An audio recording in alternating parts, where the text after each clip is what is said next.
Hey, it's Code Coach here, and we're looking at spray foam insulation. This topic comes up a lot. I want you to note the separate colors of foam here, okay?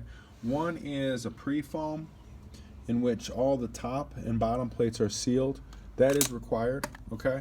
A lot of people say, well, I'm gonna spray foam my house, or I'm gonna spray foam my business. I don't need to pre-seal anything. I don't need to do that. That is absolutely not true.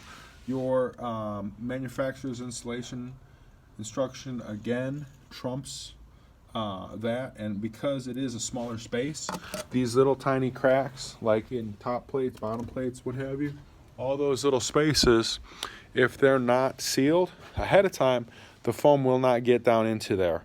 Yes, it does expand. Yes, it is a interesting product, but no, it does not get away with not fire blocking.